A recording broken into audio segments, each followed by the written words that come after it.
Hace 2 semanas empezamos la parte de la Edad Media, hablar de la Edad Media en Villena, con una magnífica conferencia de Aurelio Pretel sobre el señorío de Villena, al que naturalmente nuestro pueblo pertenecía.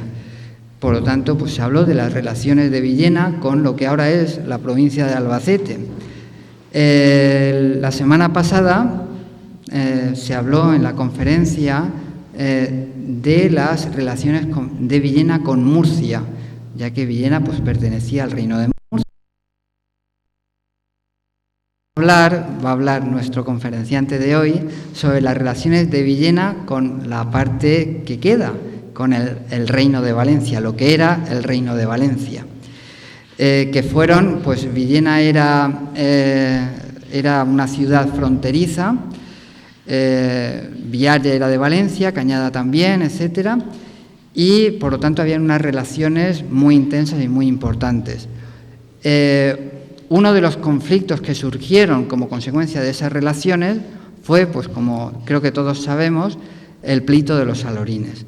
Es un tema muy interesante, ha sido muy tratado por los historiadores y el pleito, que duró más de un siglo, determinó pues nada menos que la zona de los Alorines perteneciera desde entonces y siga perteneciendo hasta en la actualidad a Villena y no a Caudete como pertenecía antes, con lo cual Caudete pues se quedó aislado del reino de Valencia al cual pertenecía. Por lo tanto, es un tema pues muy interesante y muy importante, sobre todo en el periodo de la historia moderna de Villena y de los pueblos de nuestra comarca y de los alrededores.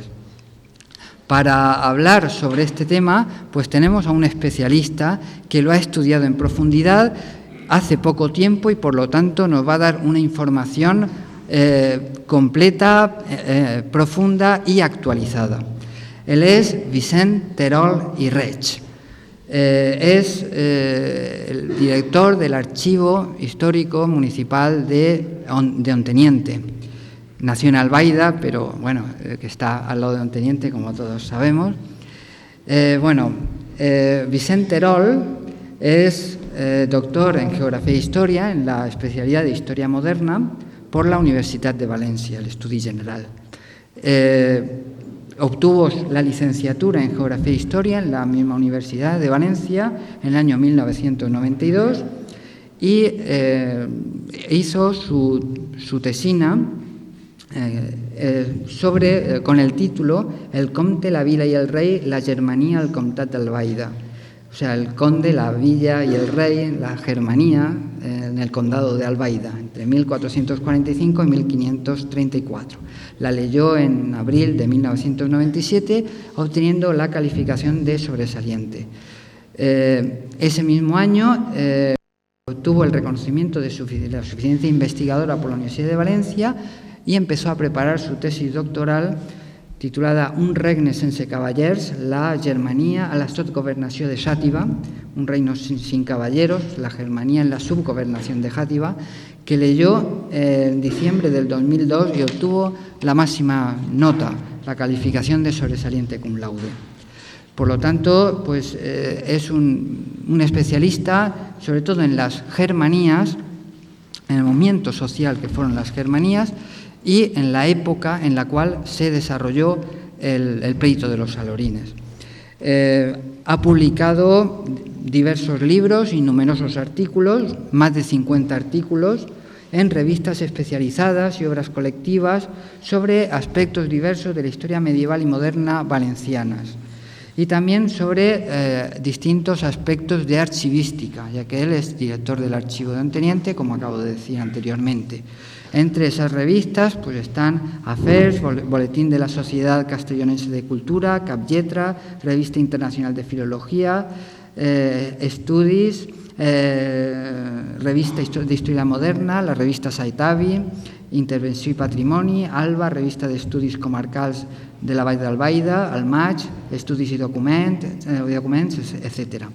Entre sus últimos trabajos destaca la colaboración en el primer volumen del Diplomatarium Borja, la edición crítica de de un índice de actas concejiles de la ciudad de Xàtiva,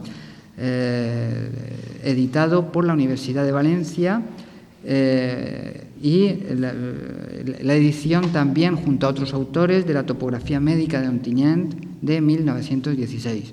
Ha participado en diversos congresos y seminarios, como por ejemplo pues, el Congreso de Historia de la Corona de Aragón, celebrado en Jaca en 1993, y en Valencia en el 2004, con el trabajo titulado Los valencianos y el emperador Carlos, en la Universidad Internacional Méndez Pelayo, también en Valencia en el año 2000. Se dedica también al estudio de los Borja, de la familia Borja, que son, como todo el mundo sabe, valencianos universales. Ahí están los papas Borja, Alejandro VI y Calixto III. Colabora en la coordinación del proyecto internacional de edición del Diplomatarium de los Borja, es decir, el Diplomatarium es la colección, el conjunto de cartas de la familia Borja, de correspondencia de la familia Borja. Forma parte del Grupo Valenciano de Estudios de Finanzas Municipales en la Europa Occidental Medieval, Castilla, Portugal, Corona de Aragón y Francia, dirigido por el doctor Antoni Furió. Y ya pues sobre el tema del que hoy nos va a hablar, del pleito de los Salorines, precisamente, pues ha presentado una comunicación en el 18 Congreso de Historia de la Corona de Aragón, celebrado en Valencia en septiembre del 2004, en el cual ha abordado pues, la problemática de las fronteras meridionales valencianas y muy especialmente el pleito de los Salorines.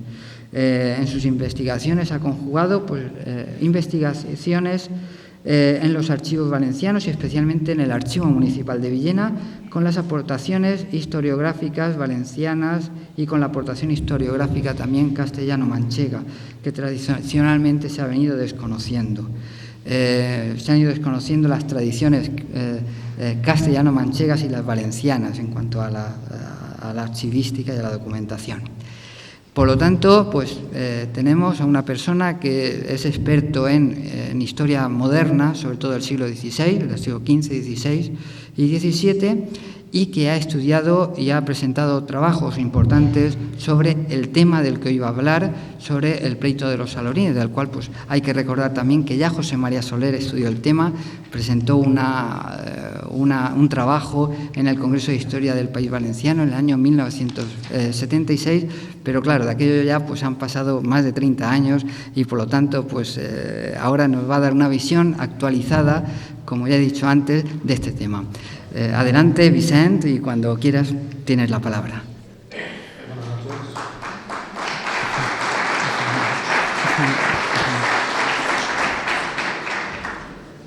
Amigos de Villena, buenas noches. En primer lugar, quiero agradecer a los organizadores la invitación por la cual me permiten estar aquí y poderles exponer un poco lo que ha sido el resultado de mis investigaciones respecto a un tema sobre el cual han corrido auténticos ríos de tinta y en algún caso, en su momento, pues también, no digo ríos de sangre, pero de todo hubo. Ahora ya entraremos en detalle.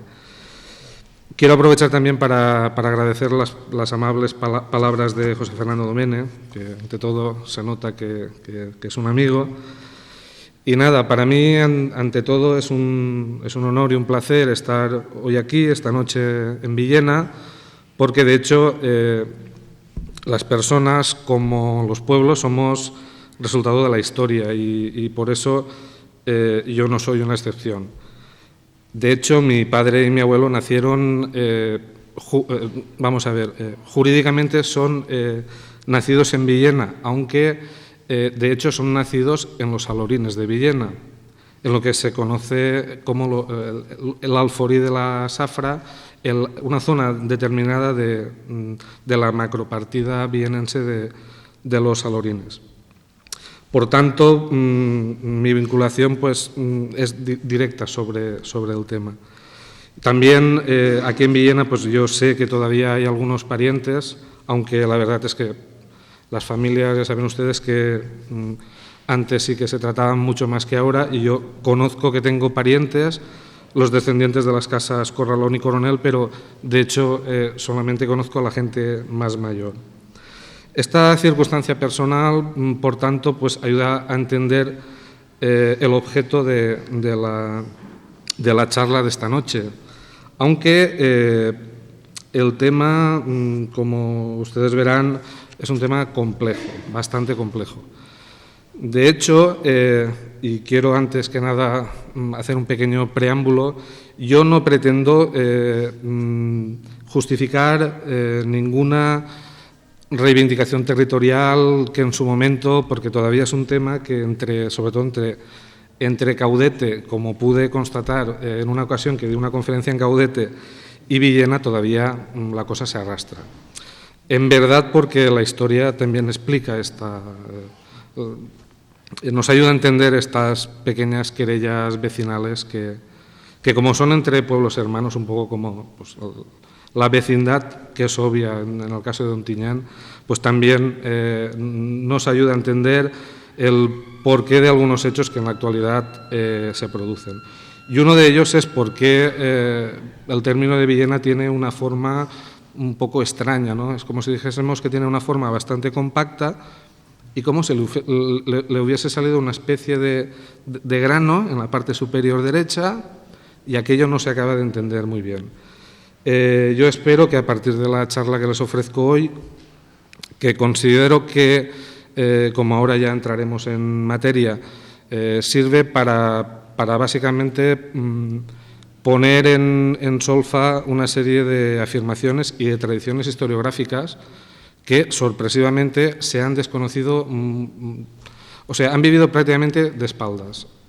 Un ejemplo, como ahora luego veremos, es el tema de los topónimos. Estamos hablando de realidades territoriales del siglo XIII, del siglo XIV, con muy poca documentación, con la escasa documentación, con unos parámetros que no siempre nos resultan comprensibles, y aparte, o sea, hay una serie de hechos que son rotundos, como por ejemplo que uno de los documentos que son absolutamente trascendentales para entender todo, que no del pleito de los alorines, sino los pleitos de los alorines, porque pleito de los alorines hay varios, como varias son los conflictos que mantiene Villena con las villas fronterizas valencianas, como ahora veremos. Y es una casuística también bastante general entre las propias villas castellanas y entre las propias villas valencianas. Pero bueno, hay un hecho, y es que es un documento que el padre Fullana exhumó en los años 40, pues se publicó en la revista Villena casi como una novedad, y habían transcurrido ni más ni menos que 50 años.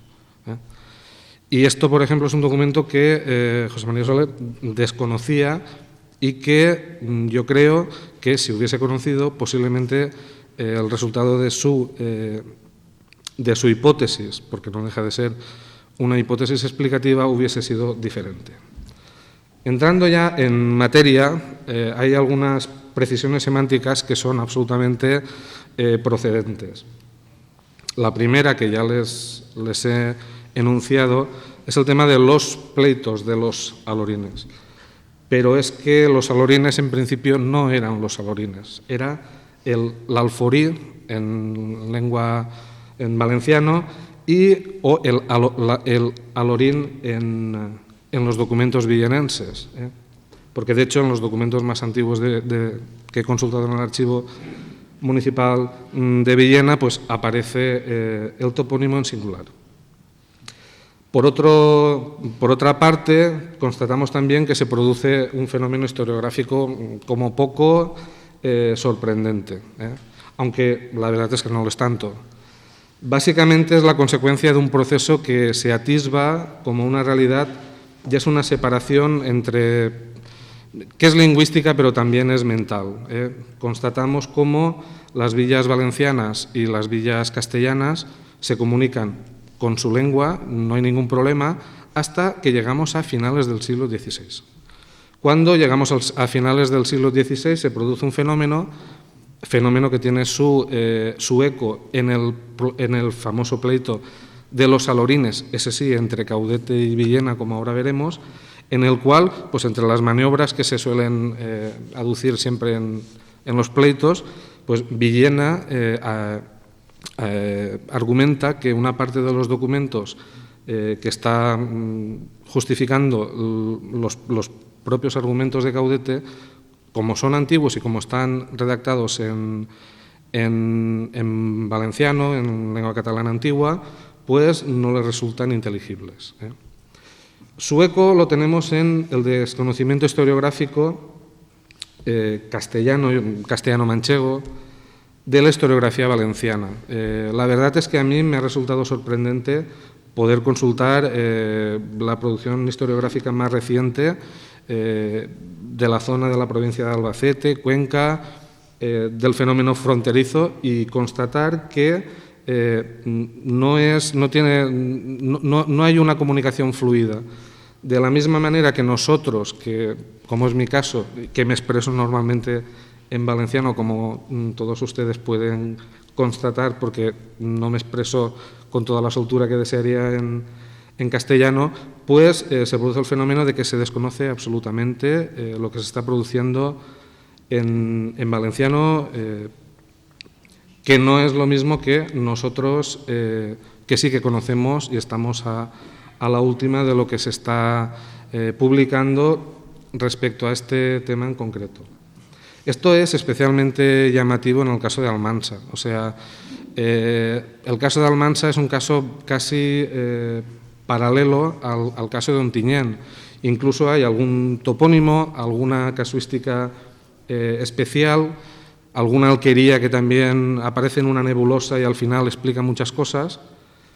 Y nosotros que la alquería de Burriarón, Burjafaró, Burriarón, que es el topónimo en castellano, que no es otra cosa que la transcripción de la torre, más o menos la torre de Arón, que sería un poco el origen del topónimo.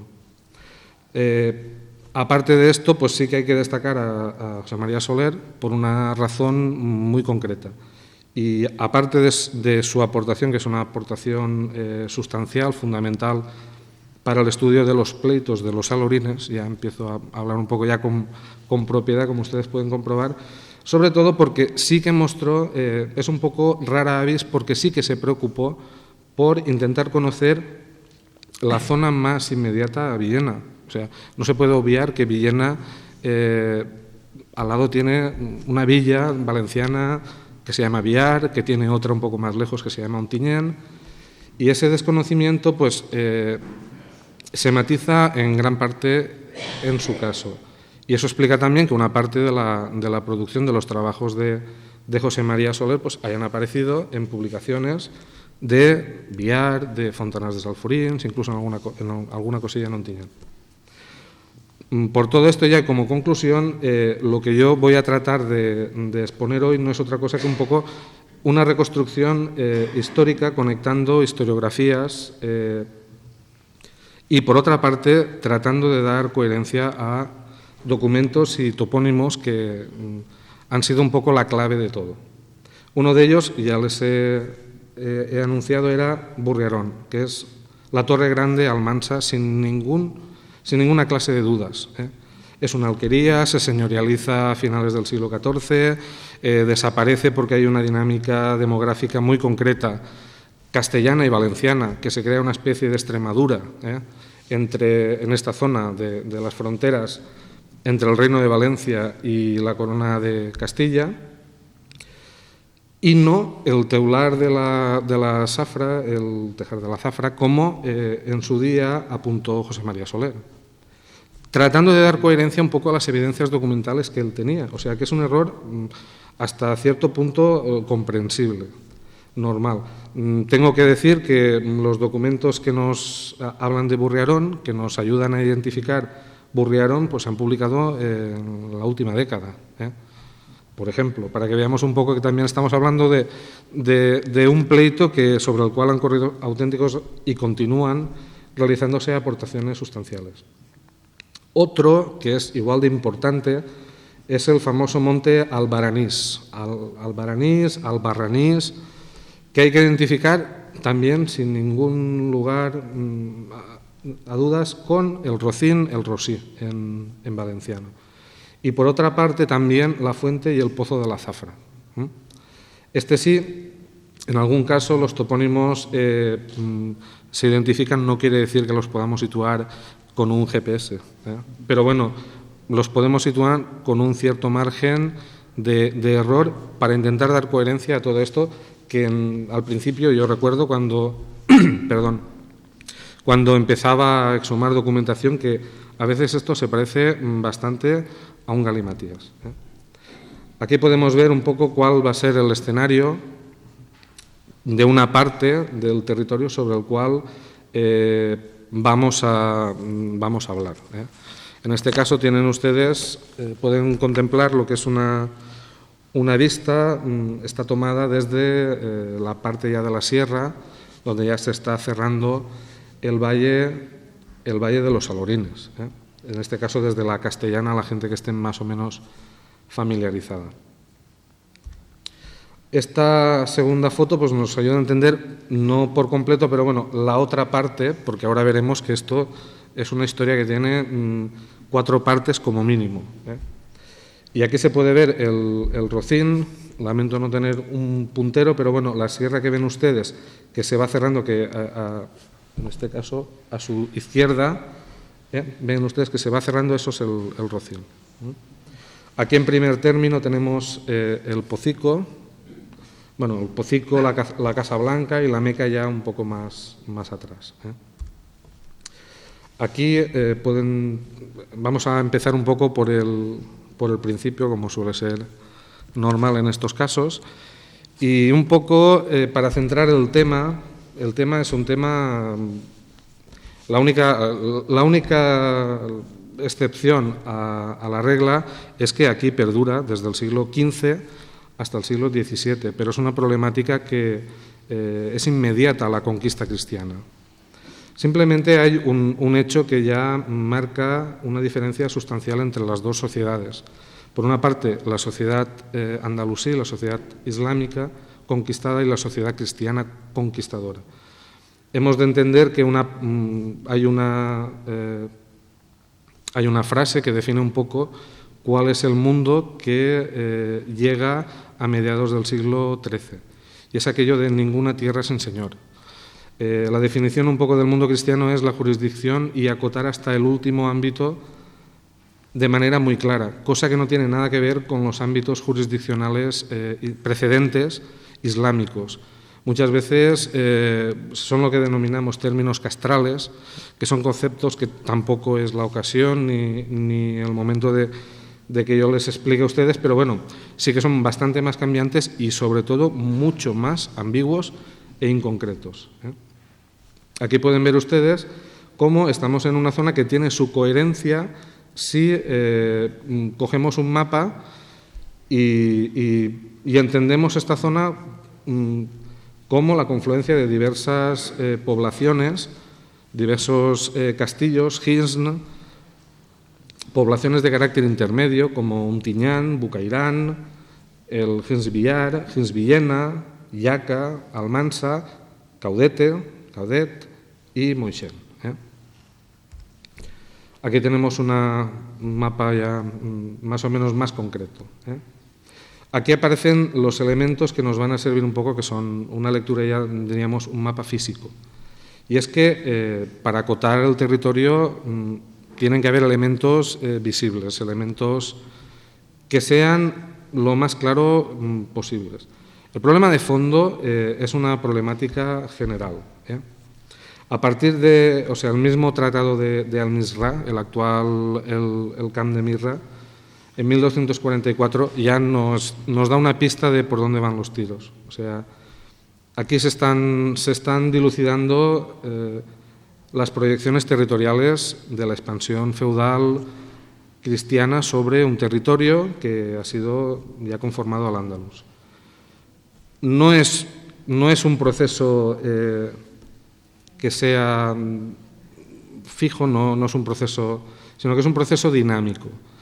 De hecho, la configuración definitiva de lo que va a ser el reino de Valencia, el reino cristiano de Valencia, se produce, como muchos de ustedes sabrán, con la sentencia de Torrellas de 1304.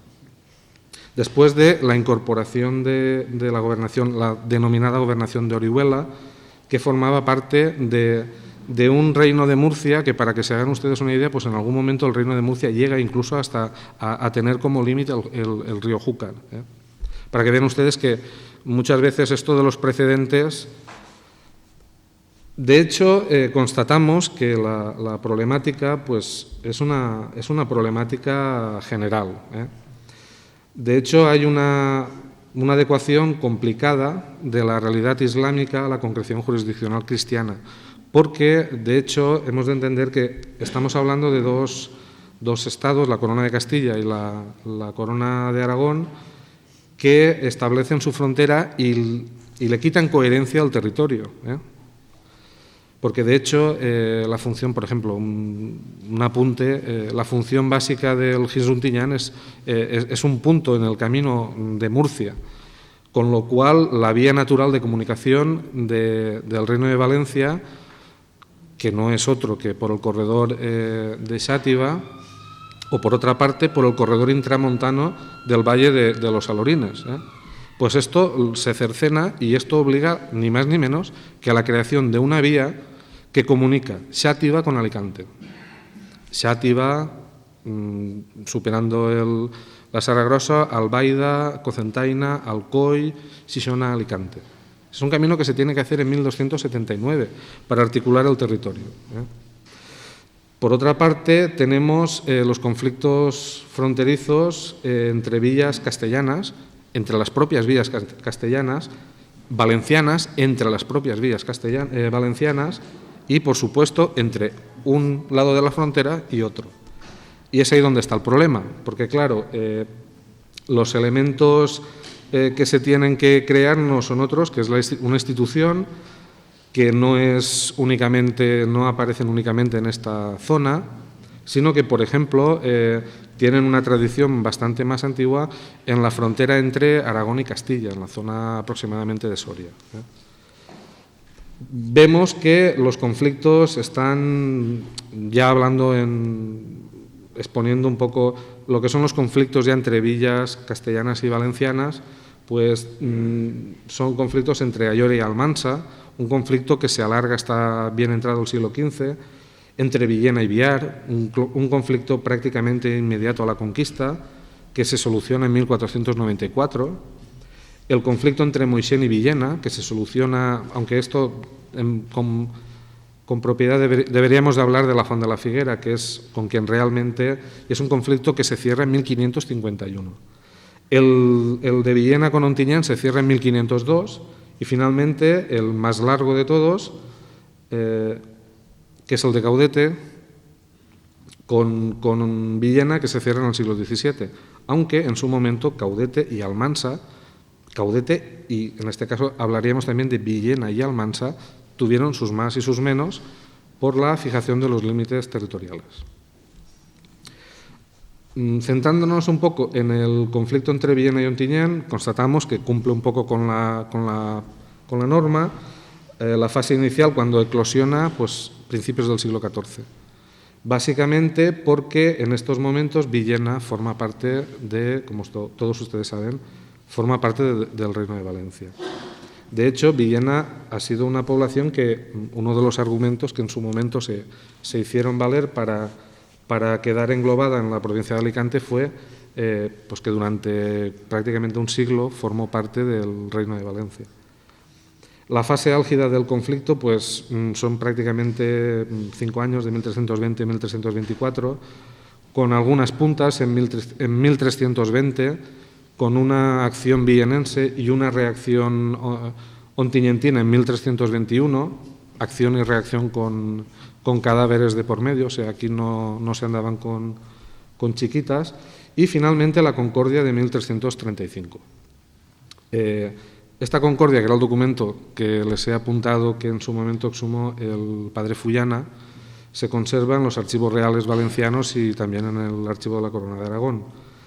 Y este documento nos permite, por una parte, constatar que Villena en un primer momento reconoce la posesión íntegra del Alorín por parte de Ontinyent.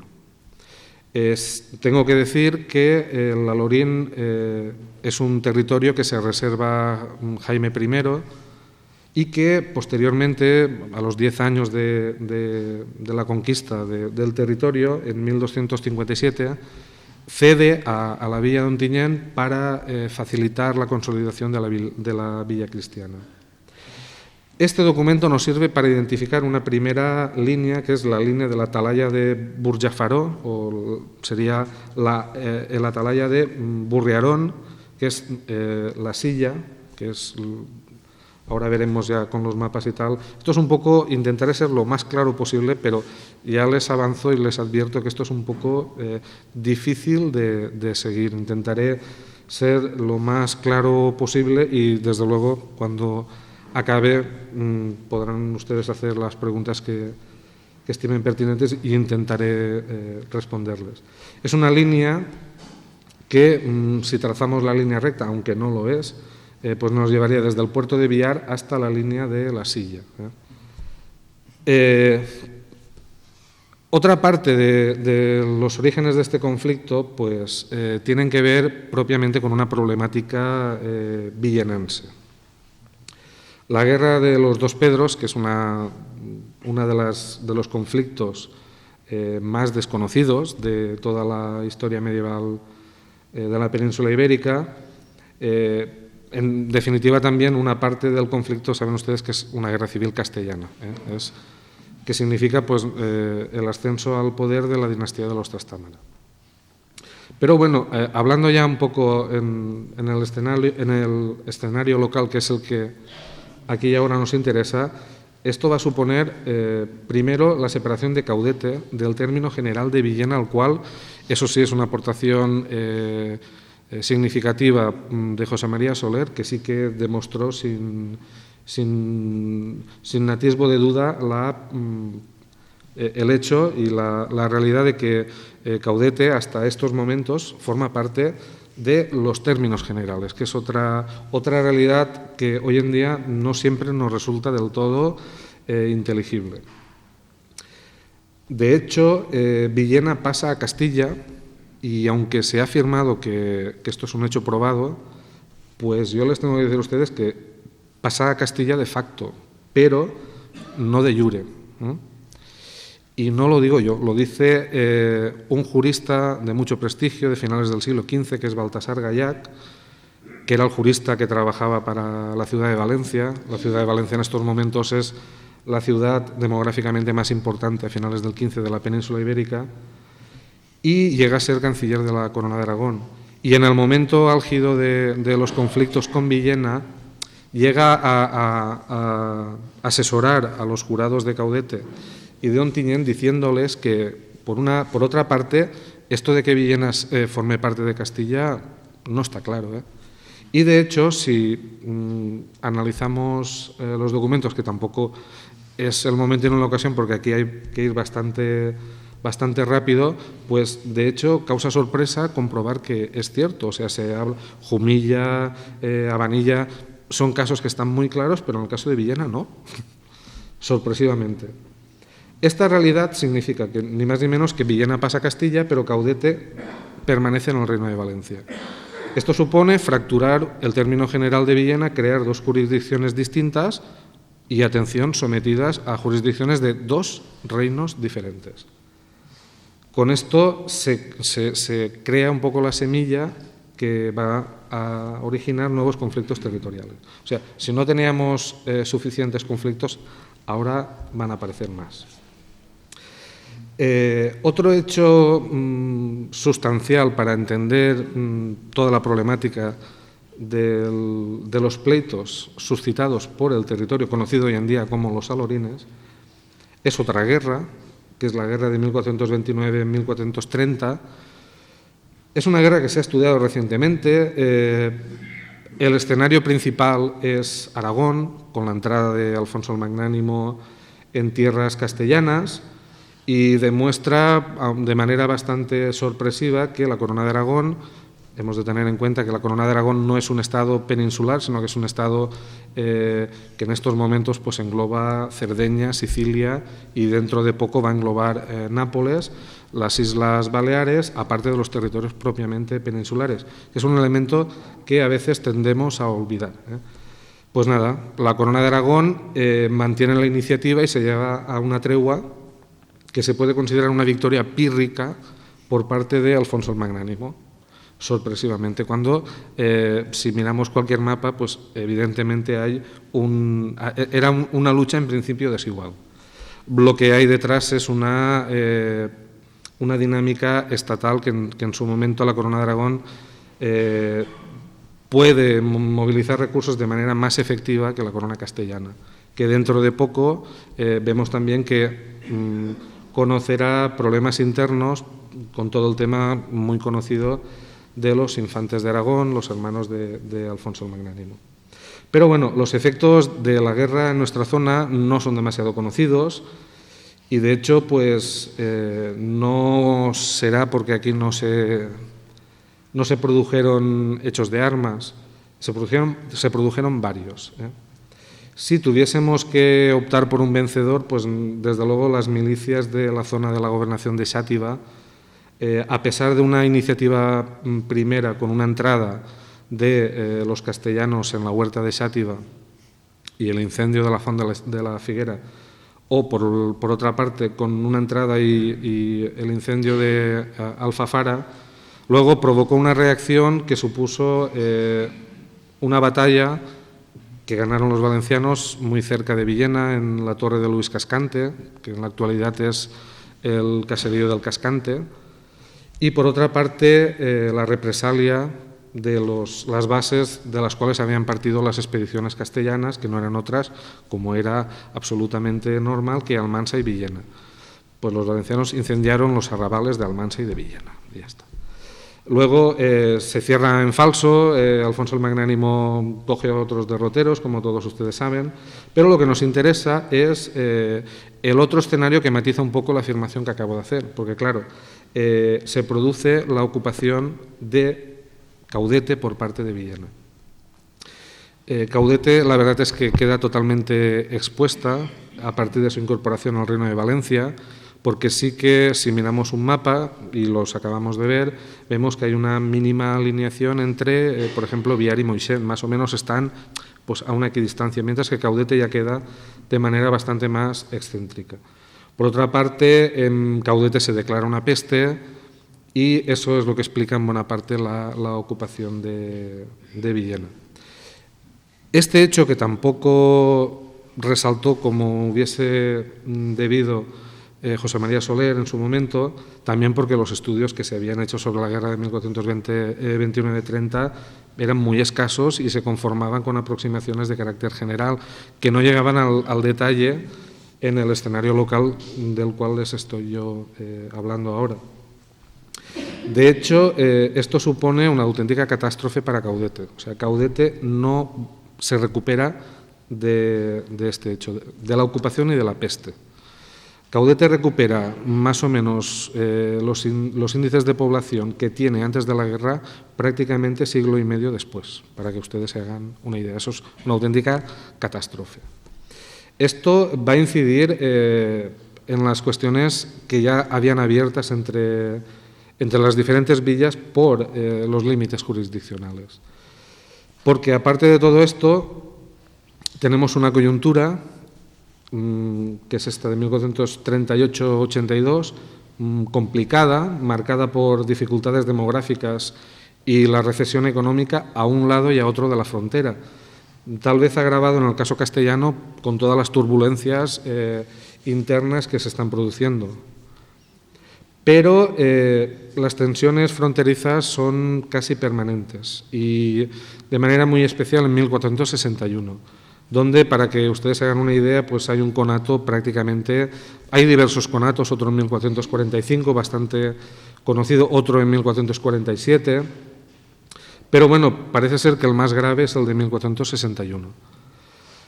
Y sobre todo hay otro hecho que va a ayudarnos a entender también la eclosión definitiva del pleito en su momento, que es un hecho harto sabido aquí en Villena, que es el paso de Villena al realengo en 1476. Muchas realidades, como la que les he explicado de 1335, hemos de entender que en ese momento, por ejemplo, Villena forma parte del Reino de Valencia, pero forma parte del Estado de los Manuel. Y el Estado de los Manuel tiene una entidad por sí mismo que, de hecho, algunos historiadores han llegado a hablar de un Estado en sí mismo comparable y, de hecho, mantenía alianzas con la Corona de Aragón casi como con la Corona de Castilla. Hay una serie de causas inmediatas, ya hemos visto un poco el fondo del asunto. Una de ellas es la recuperación demográfica y económica a ambos lados de la frontera subsiguiente a este periodo muy complicado de aproximadamente el tercio central del siglo XV. En el caso valenciano es un estancamiento, en el caso castellano es incluso un pequeño retroceso. Por otra parte, Almansa, Villena, Yecla y Ellín empiezan a constatar los beneficios de la proximidad al Reino de Valencia, sobre todo con el comercio de ganado y cereales. Y yo voy a aprovechar para hacer un inciso y ayudarles a entender hechos de los cuales voy a hablar después, que tal vez si no les leyese este documento ustedes no comprenderían. Bueno, el documento es un memorial que presenta el Concejo de Villena en 1566, es un documento del Archivo Municipal de Villena, y el procurador o el abogado de Villena realiza una serie de afirmaciones, entre ellas una que dice: las villas de Almansa, Villena, Yecla y Sacs están recibiendo daños porque la Fiscalidad Real está restringiendo la saca de trigos hacia Valencia. Y explica que tiene su común trato es sacar de estos reinos de Castilla a los de Aragón y Valencia pan y ganados y otras cosas, y por ello son vexados y fatigados de jueces y dezmeros y guardas. Y es tanta su molestia que no pueden vivir e causan escándalo y otras cosas por donde se procede contra ellos a los castigar. Y luego continúa y dice, son las instrucciones para que el procurador de Villena dice que informen cómo están a la raja del Reino de Valencia y que su trato y vivienda es labrar y criar.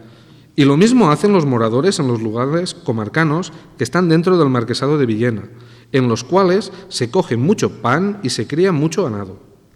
Y todo esto llevan los vecinos de estos 4 lugares al Reino de Valencia.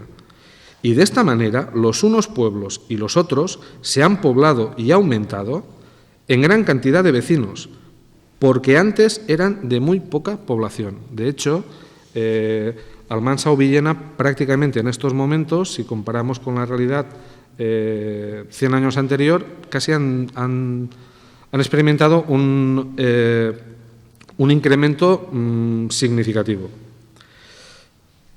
Por otra parte, insiste y dice, sin perjuicio de las otras ciudades y villas de estos reinos, porque esta, su labranza y su crianza, no puede ni suele ir a otra parte de estos reinos. O sea, está hablando de Castilla. Indica que podría contradecir Murcia, pero alegan, solamente lo podría esto contradecir la ciudad de Murcia. Y su contradicción no es justa, porque en ella no se puede gastar ni vender de 100 partes las 10, de lo que suma y monta la cogida de pan y cría de ganados que hay en este marquesado de Villena. Y si no se sacase para el Reino de Valencia, no habría donde se gastase el dicho pan y ganados. Y continúa, porque las otras tierras y poblaciones tienen a donde llevar a vender su crianza y labranza, como los de la tierra de Toledo a Toledo y los de la tierra de Sevilla a Sevilla, y ansí, por el consiguiente, las otras tierras que están en comarca de las otras ciudades y poblaciones grandes.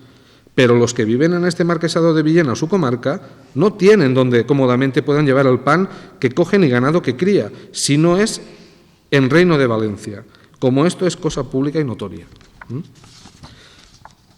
Documento más rotundo que este no he encontrado, pero bueno, ya nos ayuda a entender un poco por dónde van a ir los tiros. Bien, luego hay que empezar a hablar ya de la estrategia de Villena.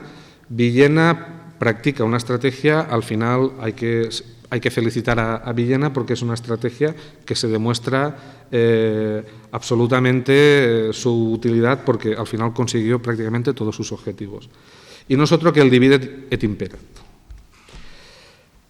Aparte de esto, aunque sea muy rápido, hay un hecho que nos ayuda a entender un poco, porque claro, cuando empecemos a hablar de acciones, reacciones, represalias, ataques, incendios, puede resultar un poco sorprendente, pero bueno, el caldo de cultivo es el derecho de marca o el derecho de represalia que se practica en la frontera. Prácticamente es un derecho para declarar la guerra por cuenta propia. Eso explica por qué, por ejemplo, los villenenses, cuando denuncian acciones, hay dos casos muy concretos que por conocidos les cito, no se quejan tanto de que les hayan muerto a 2 vecinos, sino que se quejan que las milicias que han venido enarbolaban su penón de guerra, que es el acto ya de, en este caso era el penón, la enseña de guerra de la villa de Ontinyent. Esta tradición subsiste hasta bien entrado el siglo XVI, como ahora veremos. Todo esto empieza a cambiar con la irrupción de la monarquía autoritaria. Básicamente, el control de la violencia, sobre todo a partir del reinado de Fernando el Católico en la Corona de Aragón, Isabel la Católica en Castilla.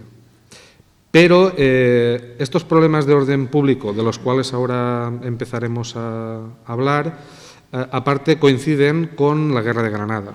Y eso explica un poco la falta de versatilidad por parte de la corona para atajar los conflictos que se están produciendo en la frontera castellano-valenciana. Por supuesto que en otro contexto posiblemente la corona se hubiese dado mucha más prisa. Por otra parte, estamos ante una sociedad violenta, armada y ejercitada en el uso de las armas. Y esto es un hecho que a veces tendemos a olvidar cuando estudiamos las sociedades de los siglos modernos o de la época medieval. Y la verdad es que a veces sorprende encontrar en protocolos notariales, en inventarios judiciales, auténticos arsenales que se guardaban en las casas. O sea que todo ayuda un poco. Hablando ya en propiedad del pleito de los alorines, de los pleitos, se inicia en 1482, que es cuando Caudete inicia acciones legales contra Villena, denunciando pues que los mojones cayeron en su momento y que no se habían vuelto a levantar. O sea, había una constatable falta de concreción en los límites jurisdiccionales. Inmediatamente se dicta un primer interim que supone deja en suspenso la atribución a cualquiera de las partes y supone el aprovechamiento de la zona en disputa común por las villas que se enfrentan. Básicamente, bueno, también hay que decir que Villena con Caudete, pero Caudete está en todo momento apoyada por el Consejo Real Valenciano, por la ciudad de Valencia, porque la ciudad de Valencia en estos momentos entiende Caudete como parte del reino del cual es capital. Y en este sentido, pues Valencia se comporta casi más como una ciudad-estado italiana que como una capital de un reino peninsular. Pero bueno, luego en 1488 Ontinyent se suma al pleito. Y ahora vamos a ver esto por qué. En principio, en 1486 se vulnera el interim y hay una serie de prolegómenos simbólicos que suponen el ejercicio de la jurisdicción por parte, y eso es lo de menos, o sea, por parte de quién. Y cuando digo simbólicos es porque a veces estás leyendo los documentos y dudas un poco de tu capacidad de comprensión, porque se llegan incluso a apuñalar los aladros, los arados, se llegan a apuñalar, llegan a labrar como acto de jurisdicción Estamos también ante una sociedad muy simbólica y eso no es casual. Hay incidentes, hay unas zonas que están muy claras, una serie de campos que sí que las partes saben que la atribución no está clara, aunque los propietarios son de Ontinyent o de Villena, jurisdiccionalmente se está argumentando que pertenecen a una o a otra y se producen las represalias judiciales habituales. En el caso de Villena, la costumbre era diferente a la valenciana. La valenciana era, por ejemplo, la entrada de ganado se pagaba con la degolla. O sea, simplemente también es más simbólico porque, de hecho, no se mataba a las cabezas de ganado allí mismo, pero la pena, o sea, el impuesto que pagaba, la multa, se llamaba así, la colonia de degolla. De hecho, en estos momentos, pues, hay una represalia villenense en 1486 que ordena al Concejo de Villena que se produzca una tala simbólica en el Alorín que Ontinyent reivindica como suyo, y es el campo de un vecino de Ontinyent. Esto se considera como un casus belli por parte de Ontinyent y responde pues, con una tala simbólica, o sea, en otro campo cercano al término de Villena. Pero las cosas, esto es increscendo, acción-reacción hasta que la cosa ya se sale de tono. En estos momentos se produce, de hecho es uno de los momentos más graves en todos los contenciosos, que es la expedición del Domingo de Ramos, según la propia documentación villenense la denomina, que supone la tala generalizada de frutos e incendio de masías en aproximadamente lo que es hoy en día el término municipal de Fontanars dels Alforins. La respuesta de Ontinyent inicia un proceso criminal en los tribunales reales valencianos. Pero al mismo tiempo se produce el desencanto ontinyentino ante las limitaciones de la corona para dar solución judicial al contencioso. Contencioso que hemos de entender que también es un contencioso internacional. Este aspecto no lo hemos de olvidar ni mucho menos. La pacificación pues será la más habitual en estos casos, que es el nombramiento de jueces árbitros, uno por cada parte, uno por parte del Reino de Valencia y otro por parte de la corona castellana. Y entendemos ya el primer elemento que nos sirve para constatar cuál es la estrategia de Villena. Villena, visto lo visto, le lanza una oferta a la villa de Ontinyent en 1487 para llegar a una concordia. ¿Por qué? Porque su interés es siempre, como se da cuenta de que tiene que terciar con 2 o 3 antagonistas, siempre intenta pues ir con aquello de que vengan de uno en uno. Y en este caso, visto que con Caudete la cuestión judicial era bastante ardua, pues con Ontinyent intenta llegar a un acuerdo. Pasamos al segundo de los episodios violentos, que es el de 1489. Hemos visto que el proceso se reinicia en 1488 y prácticamente no da pie a que se haga ningún auto porque poco después se produce otra vez la tala parcial de trigos por parte de Villena en terrenos objeto del litigio. Y eso lo hace como una acción jurisdiccional, arguyendo que los de Ontinyent habían innovado en un tema que estaba todavía sometido a resolución judicial. Esto provoca, y hemos de recordar que en 1486, si hubiese un marcador, pues sería Villena 1, Ontinyent 0, pues ahora los de Ontinyent dicen, bueno, después de que en los tribunales no tenemos nada que hacer, pues nada, aquí se produce una represalia de Ontinyent con todas las de la ley y con el auxilio de contingentes del Reino de Valencia, que también va a ser la tónica, como es el caso de Villena, como comprobaremos en su momento.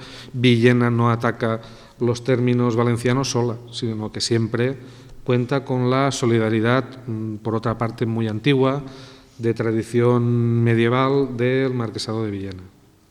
Esto provoca una tala generalizada e incendio de barracas en el término de Villena.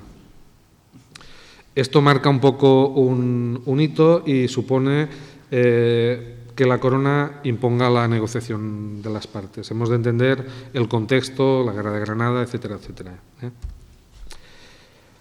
Pero volvemos a constatar otra vez la estrategia de Villena. Intenta llegar a una concordia, primero con Ontinyent y luego con Caudete.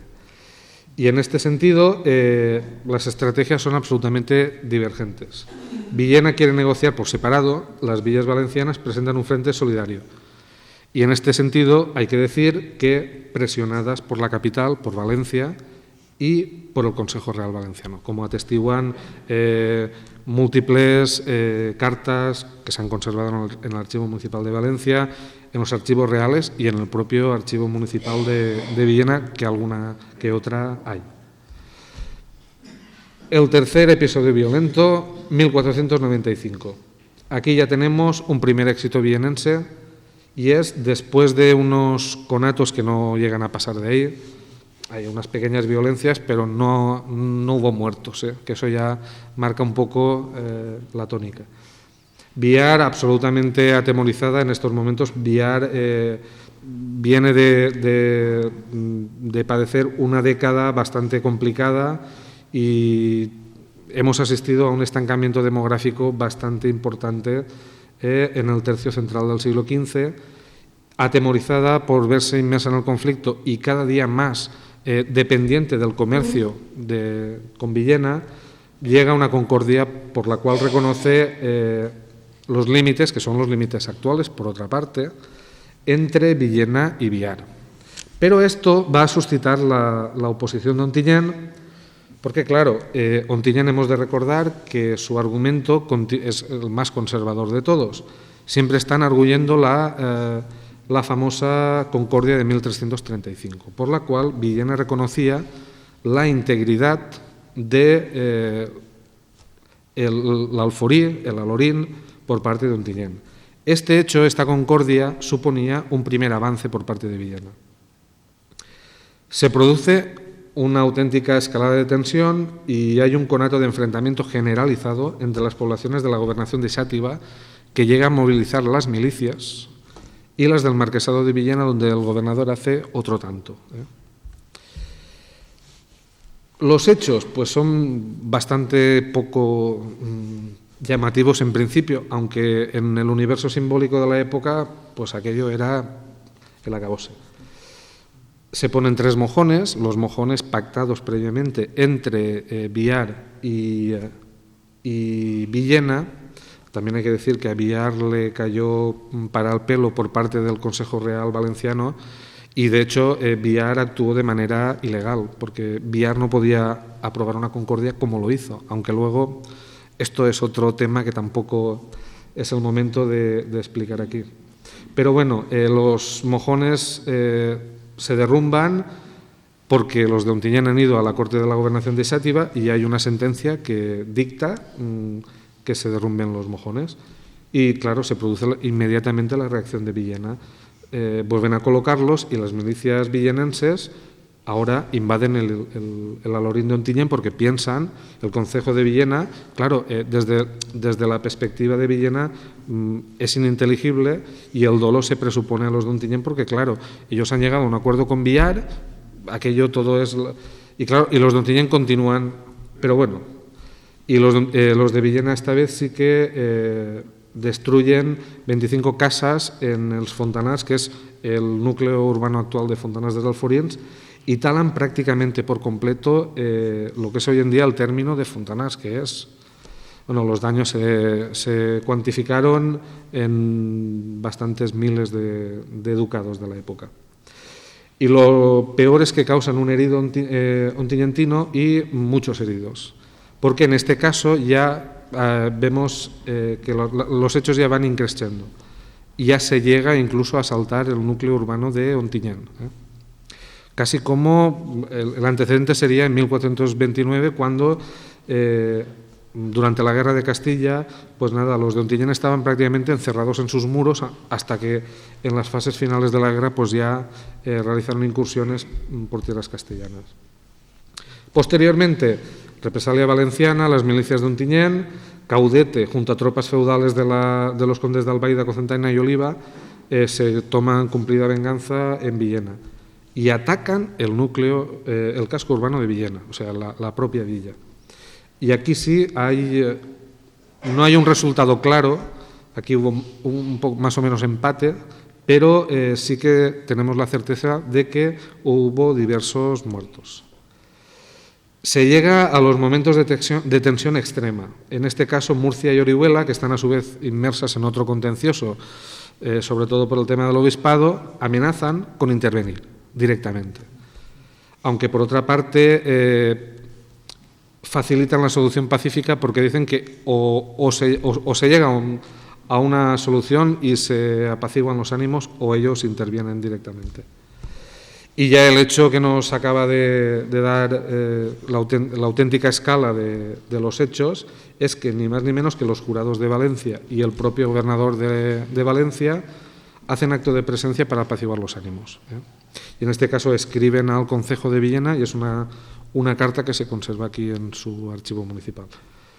En junio de 1495 se dictan treguas reales por 2 años, se prorrogan hasta 1499, aunque en 1499 hay diversos incidentes que Caudete denuncia como una auténtica guerra psicológica por parte de Villena, que es pues pequeñas provocaciones, siempre entendiéndolas en el universo simbólico del cual les estoy hablando. Pues, aquello de llegar a un vecino de Caudete y acuchillarle, o sea, hacerle huir y acuchillarle el arado.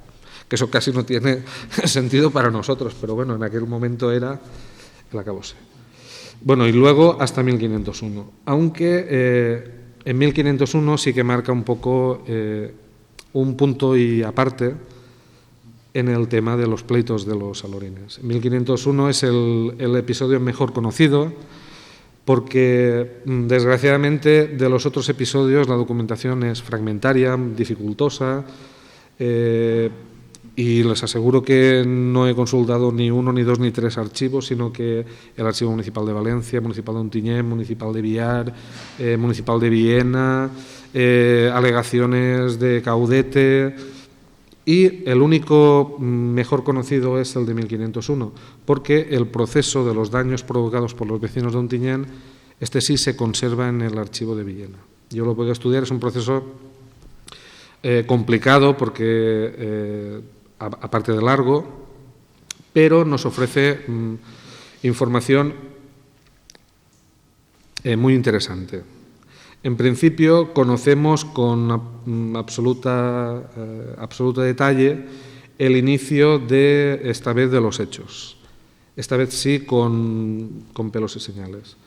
Y no es otro que la muerte de 2 bueyes de ontinyentinos por parte de los guardas villenenses, porque denuncian que están labrando en una zona que tiene que permanecer inculta porque está sometida a el ínterim, aquel que les he explicado anteriormente, y que, claro, hay unas treguas y eso significaba vulnerar las treguas.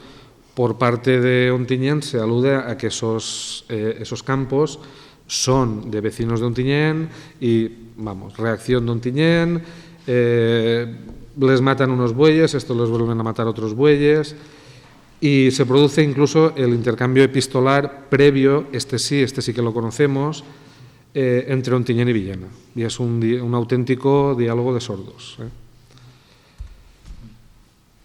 Como consecuencia se produce, dado que anteriormente, en 1495, ya había sentado un poco el precedente, esta vez se produce el asalto por parte de las milicias de Ontinyent, auxiliadas por las de Caudete, Bocairent, junto a las milicias feudales de los condes de Albaida y de Oliva.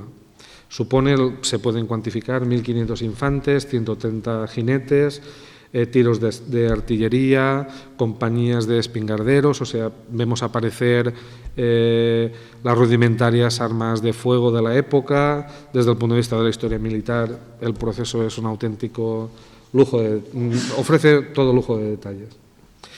Y se produce una acción en 2 actos. En un principio se produce la tala general del término de Villena, sobre todo de la parte septentrional del término, y es el día 23, al final, analizando las declaraciones de los diversos testigos, hemos podido identificar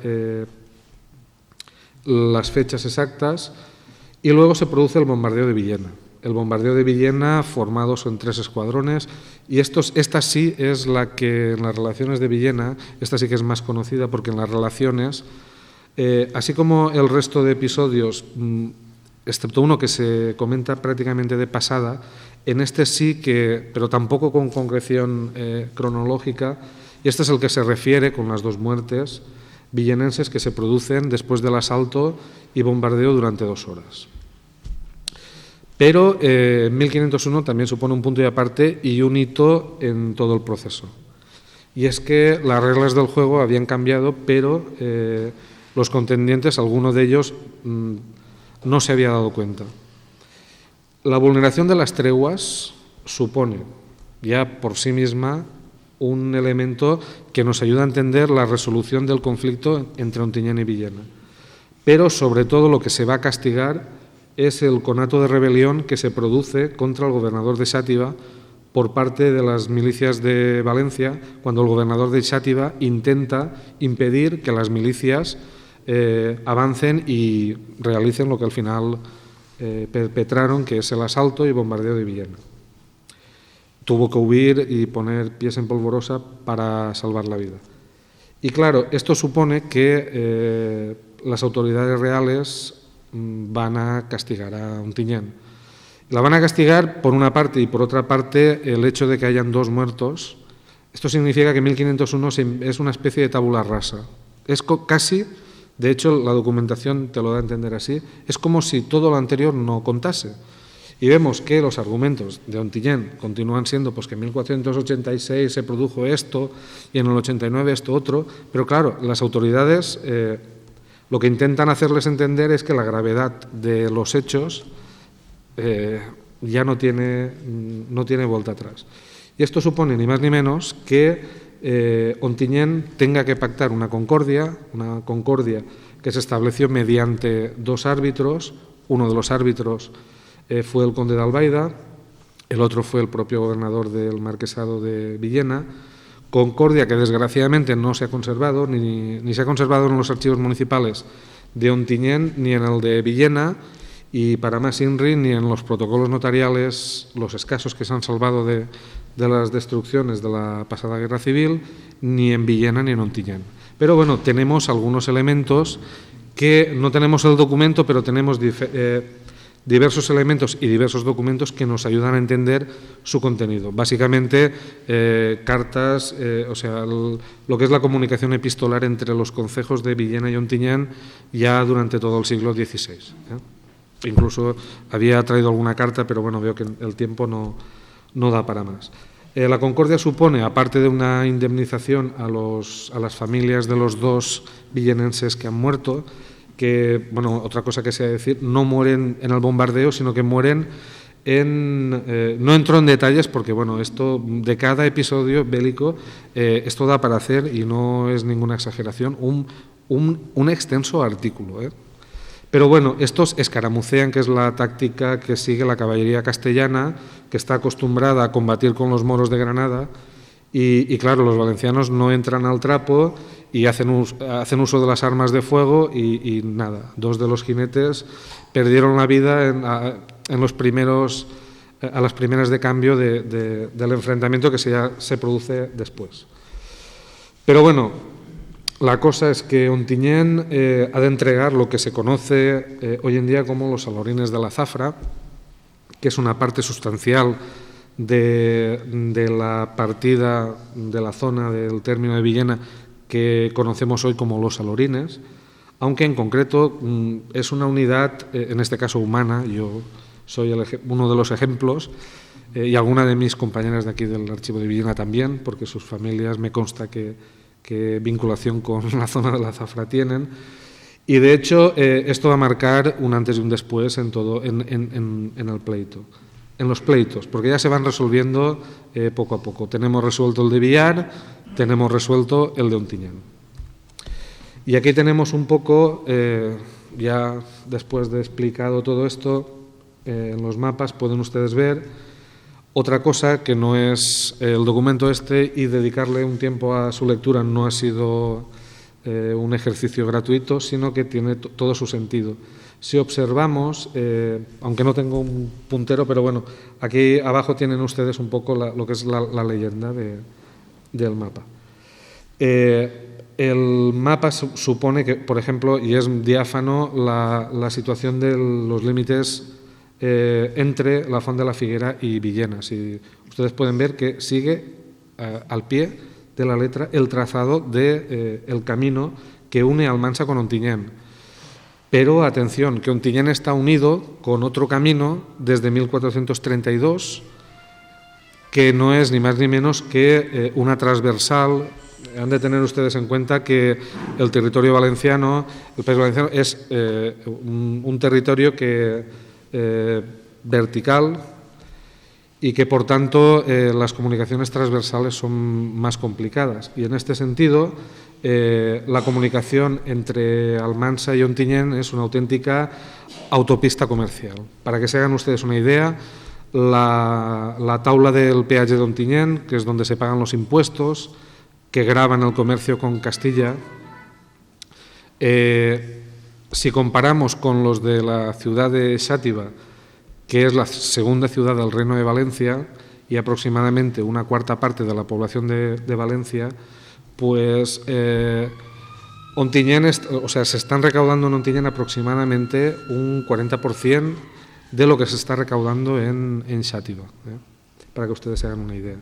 Y, por supuesto, esta es una de las vías de salida que ayuda a entender también la estrategia de Villena, porque Villena en todo momento, y lamento no tener más tiempo para extenderme, pero bueno, la problemática de Villena con las poblaciones castellanas tampoco es singular, sino todo lo contrario. En este sentido, podríamos hablar de los enfrentamientos entre Almansa y Albacete, prácticamente por los mismos derroteros. Pero bueno, otra clave es el camino entre Almansa y Villena, la comunicación de Almansa con Villena. Y es aquí el punto donde yo no pretendo darle la razón a nadie, yo simplemente pretendo reconstruir unos procesos, unos hechos, unos fenómenos históricos de difícil interpretación, de los cuales se ha ofrecido una interpretación en algunos casos con mayor fortuna, en otros, por ejemplo, José María Soler, con mucha fortuna. Es un trabajo muy bueno y aunque tenga 30 y tantos años, le ha costado envejecer. Eso puedo dar fe de ello, porque aproximadamente el 70% de los argumentos que yo les he expuesto a ustedes aquí, pues él ya los expuso en su momento. Aunque, claro, el contexto, los trabajos de coyuntura, pues claro, se han realizado en algún caso pues en fechas muy recientes y se han editado todavía. Uno de ellos es un trabajo que se ha publicado, por ejemplo, lo publicó la Universidad de Valencia y el Ayuntamiento de Ontinyent hace 2 años, para que ustedes se hagan una idea de por dónde nos estamos moviendo. Pero bueno, el camino de Almansa y Villena es la otra clave para explicar por qué hoy en día ustedes tienen una parte de su término en la zona septentrional y por qué tiene la forma que tiene. Aunque yo he dicho que habían diversos pleitos y de manera ya mucho más breve, aquí tienen un detalle. El detalle, aunque aparece una línea recta, tienen que tener ustedes en cuenta que el Morrón, los límites de 1335, reconocidos por Villena y por Ontinyent, suponen que van del Morrón a la atalaya de Burjafaró, que es la Silla, sin ningún lugar a dudas. Aparte de documentación de Almansa, hay otra documentación valenciana que no tenía demasiado sentido, hasta que, claro, en el contexto del estudio de los pleitos de los alorines sí que lo tiene, que es el famoso topónimo de la atalaya de Burjafaró. Tengan ustedes en cuenta que incluso aquí se han argumentado que si los límites del Reino de Valencia eran estos, según los FUS y tal. Esto es un poco ya más fútil. Bueno, el Morrón, Cantalar, Rosí y la Silla. Esa sería un poco la línea que explicaría, con el pequeño apéndice que supone cerca de la Font de la Figuera, ese pequeño entrante que se produce, que eso sí es otro conflicto que tiene Villena con otro de sus vecinos, que es la Font de la Figuera, que es, ya simplemente lo voy a apuntar, y es un conflicto que se produce porque la Font de la Figuera, en este caso su señor, que no es otro que el belicoso Pero Massa de Lisana, que es gobernador de Orihuela, pues claro, como se da cuenta de que el camino por donde están pasando gran parte del comercio entre las poblaciones castellanas, y le recuerdo el texto leído anteriormente, pues claro, ve pasar toda esta abundancia y claro, no se le ocurre otra cosa que cortar el camino y cobrarles impuestos a los carreteros que pasaban. Y claro, dos señores de Almansa que pasaban por allí con unas carretas cargadas de trigo, dirección Valencia, hacia Ontinyent, pues pagaron el pato, llegan a Ontinyent, se quejan y bueno, y aquí vemos ya también por dónde van los tiros. Porque, aunque van a colisionar directamente Villena con la Font de la Figuera resultó incendiada por parte de las milicias de Villena. O sea, aquí y se produjo un asalto por parte de Pero Massa contra Villena. Pero bueno, en este momento entendemos, o sea, constatamos que hay una auténtica entente entre Villena, Almansa y Ontinyent, porque en definitiva están totalmente de acuerdo en salvaguardar y sobre todo sus oligarquías, que era porque aquí estamos hablando de Villena, Ontinyent y Almansa, pero estamos hablando de las oligarquías que gobernaban Villena, Ontinyent y Almansa, que eran básicamente las que se estaban beneficiando, lucrando de todo el intercambio comercial que se estaba produciendo, que ya ven ustedes que no es ninguna tontería. La resolución definitiva por vía de concordia, 1551, y eso explica por qué en la Folla de Manuel pues la forma del término de Villena con la Font de la Figuera es el que es, porque prácticamente no pequeños cambios cuando se establecen los límites jurisdiccionales ya municipales en el siglo XIX, pero prácticamente insustanciales.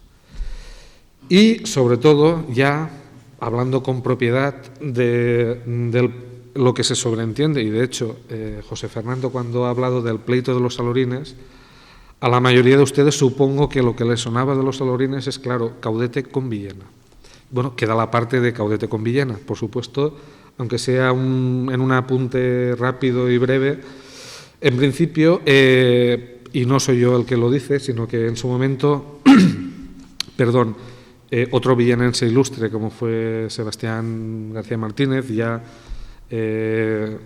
explicó, aunque no acabo de entender del todo, porque claro, esto es muy complejo, ahora un poco, espero que les haya servido para entender un poco toda esta conflictividad y todo esto está bastante enmarañado, tal vez cuando yo ya les he dado la charla, con que al principio con todo esto se pueden ustedes imaginar. Pero bueno, es impropio hablar del pleito de los Salorines cuando hablamos del pleito entre Caudete y Villena. Porque en realidad lo que se está dilucidando no son los Salorines. Aunque hoy en día el término, esta parte del término, se denomina los Salorines. En definitiva, se podría definir como un otro alorín, en este caso el alorín de Bogarra, que es otro elemento, otra pequeña alquería cuya torre todavía se conserva. Y es la franja de territorio que sirve de conexión de Almansa con Villena. Villena argumenta que ese camino, claro, si ese camino pertenece a Caudete, supone que para comerciar Villena y para practicar la comunidad de pastos, aguas y recogida de grana que tiene con Almansa, porque el fondo es ese, pues claro, eso supone un auténtico hándicap y eso explica, ya hemos visto en el mapa anterior, un poco la estrategia que va a seguir Villena. Pero bueno, Caudete, visto lo visto que Ontinyent entrega una parte sustancial de los alorines de Ontinyent, del alorín de la Zafra, llega a una concordia con Villena. La concordia supone, recordando antiguos tiempos, sobre todo el siglo XIV, cuando Caudete formaba parte del término general de Villena, por un lado, y por otro, se practicaba esa comunidad de pastos, aguas y recogida de grana, que tampoco es nada raro. O sea, Ontinyent, Bañeres y Bocairent, antes de que Bañeres forme parte de Bocairent, practicaban la comunidad de pastos, y Ontinyent y Bocairent lo han practicado prácticamente hasta el siglo XIX. O sea, que no es una cosa tampoco singular. Por otra parte, en 1543, Villena denuncia la concordia y argumenta que los caudetanos están abusando del espíritu que había fraguado con la firma de la concordia. De hecho, esto supone unos pequeños inconvenientes, no llega a la cosa más allá, pero bueno, supone la reactivación del pleito. Y aquí esto es un poco lo que le da sentido a esta confusión y a la impropiedad de denominar esto el pleito de los Salorines, porque lo que se hace en este momento, en 1574, es coger el punto, que es 1488, donde había quedado el pleito que en su momento mantenían Caudete y Ontinyent con Villena. Pero en este momento ya vemos que es un pleito, es un proceso que va a enfrentar a Villena con Caudete.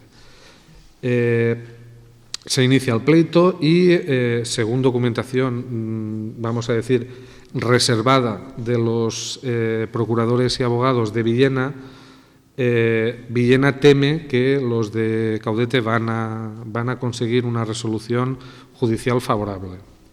Y mueve los hilos, los mueve muy bien en la corte, eso hay que reconocerlo, y en 1576 se dicta un interim, que supone el espíritu del interim dictado ya anteriormente en 1482, vuelto a dictar en 1488 y deja las cosas con la indefinición que ya tenía. El interim supone, curiosamente, las mismas condiciones que suponía la concordia de 1512, que era una concordia entre Caudete y Villena, pero que en definitiva lo que estaba cumpliéndose es el espíritu de los ínterims judiciales que se venían dictando. O sea que a veces pillarle el sentido a la cosa es complicado.